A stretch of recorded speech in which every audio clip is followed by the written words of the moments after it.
Okay, yeah. So I literally don't have any strategy, right? So from the time I started the company, I wanted to give value.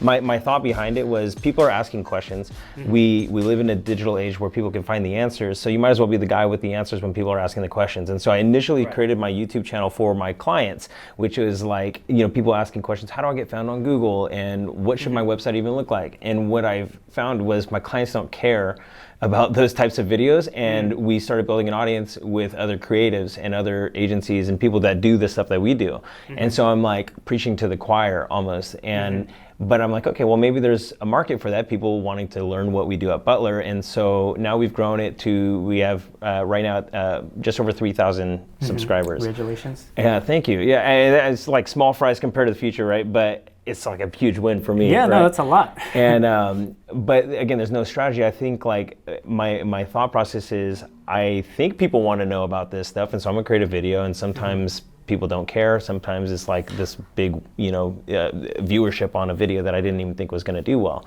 And that's about the extent of my strategy. Just like create stuff that I think people are talking about. Like, what are you guys doing? Well, let me ask you, do you actually check first before you make the video? What do you mean? If people are searching for those things? No.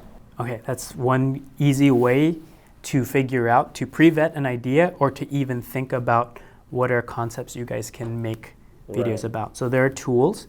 One of them on YouTube is called vidIQ, and the other one is called TubeBuddy. I like vidIQ a lot. So what it will allow you to do is, if you go into search, it's a third-party plugin that will install into your Chrome browser. And then you have to pay for it as a service, but it's not that much a month. I forget how much it is, probably $20 to $40. Not too bad. But what it does is it gives you a very robust information and insights on search. So for instance, if I type in the word branding, it will tell me on a high level is two different things. It's going to give me a score out of 100 on how good that key phrase or that search phrase is. And it's based off of two things: search volume, which is the amount of people that are searching for that phrase, and then search competition, meaning how many other videos are on YouTube. And if you have a high volume of search and low competition, that's money. That means nobody's answering this thing. There's not much content on there. What it will also do is it will tell you what is the highest viewed video with that search phrase. So for instance, if I type in branding and the highest viewed video is 10,000 views, it's not a lot. That means it just means like I look at that as the potential for how high, if this is the best thing on there, either you could look at that thing and I could answer that way better, my content's 10 times better than that thing, and you can dominate there. Or you look at that thing and it's like, oh, actually this video is really good, but maybe people are just not that interested in it. And so you know that 10K is probably the cap. But if you search that same phrase again, or another phrase, and you realize that the top viewed video is 10 million, then you know the potential of your particular piece of content if you do it right. So that's one way to start off by...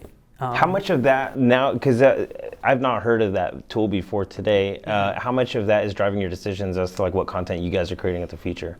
It drives a lot of our decisions. I mean, a lot of it is, I feel like we've figured out our niche, which is business creativity, right? Business entrepreneurship, and then we have a whole design fundamentals channel now, just because those are the things that we've gotten known for, and so we're just double downing on the things that have been successful for us over the years. So we kind of feel like we have a niche there. But in terms of looking for new contents, because we're always looking to grow, because our audience has been very narrow, and every year we're trying to grow a little bit wider, to be a little bit more broad in terms of the audience we can reach with our message. So what we do is, for instance, I'll look in the design space, and I look at our videos like, man, these are really good videos. Why are some of these not performing?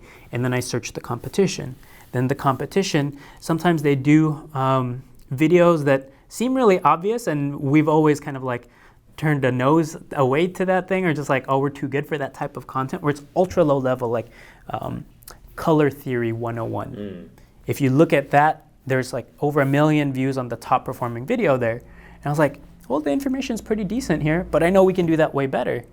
So why haven't we made a video like that? The reason why is because we always thought we're like, too good for that. Right. Like, why would we talk about color theory? But the thing is, like, People are actually looking for it. People are looking for it, and we should own that thing. And then every year there's a video called Graphic Design Trends Year 2018, 2019. So Philip Van Dusen, I think he produces one every year. Each of them get over 1 million views. Those are his highest performing, where the rest of his videos only like 1,000, 2,000. So the thing is, people are searching for those things. Yeah. So I look at that, and Is that the guy with the really short hair and the glasses, kind of great, salt and pepper? Yep. Okay. Yep. See, I know Yeah. that one thing from him. Exactly. So like, people will search for that, and maybe it's just his strategy. Like, maybe the rest of his content doesn't deliver the same way. But the thing is, I'm sure most of his subs are driven by those high performing videos. Most of his revenue, the AdSense revenue, is coming from those high performing videos. So I look at those things, and I look at us. It's like, we need to produce those things. So even though those are longer projects that aren't as exciting for us, I know that those are things we need to put on our channel if we want to be known for those design fundamental things. So those are things we're planning for on our second channel. On your channel, I know that you got some stuff that's like an hour long, some stuff that's like 20 minutes, and then all the way down to 1 minute to 2 minutes. Is that because you're dabbling, or is it because like there's specific types of content for specific lengths, or what are your thoughts on the length of video?